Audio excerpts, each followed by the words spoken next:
We're going to break down the FX secrets in the most dangerous train ride in Enola Holmes. If we time it correctly,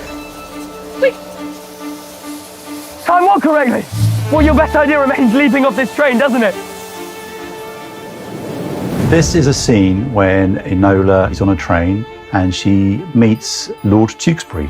But it turns out that Tewkesbury is in terrible trouble. Probably the most challenging scene that we had in the film. Louis and Millie were both very prepared to throw themselves into all of this FX work. Listen to music, that was my trick, and get your breath right. And then they say action and you go. It's like that. And then when you're looking at Millie and you're both giving each other the same sort of energy, then that's when it flows, right? Of course, you can't really shoot on a real moving train. It's a bit dangerous. I mean, the cameras are heavy and people fall over. We decided to shoot it in a studio, in a green screen stage. It had to feel like they were really on the train, which is quite a hard thing to do.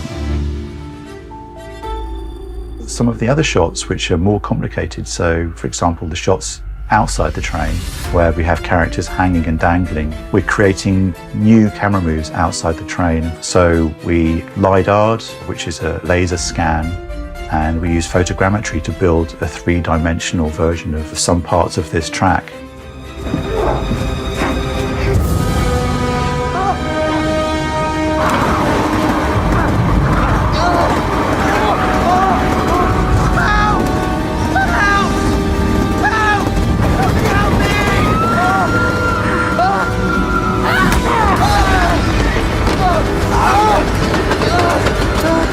That was crazy to film.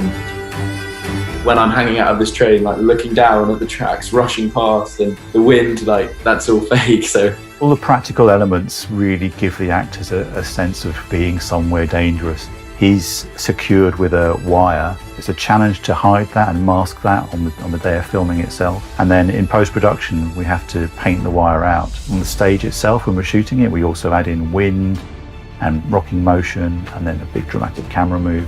We spent a lot of time working out this movement in previs, and we made sure that we were quite accurate with that when we shot it for real on the stage. It's kind of ironic that it's the camera that's on tracks and the train is just static.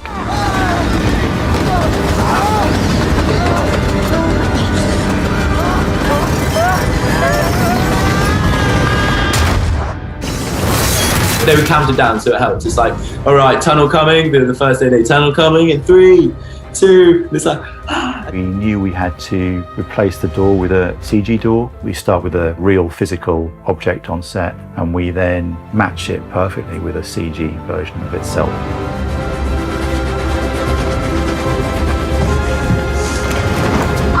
Mrs. Tewkesbury, we have 2 choices. And which one involves me not dying?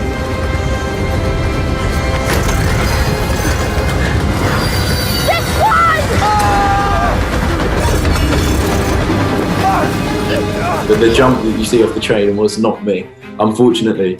Yeah, I'm not the Tom Cruise that I thought I might be. They used a stuntman called James, who he has all the bruises to take home. We had a digital train, we had the digital landscape, we had the digital river, and we had our digital characters rolling down the hill as well. And so that was a big challenge. Try to hone things down as best we can so that we shoot things in the right way. But of course, filmmaking's kind of a spontaneous activity, and if it wasn't, then it would be very boring. Make sure to check out Enola Holmes only on Netflix. Oh.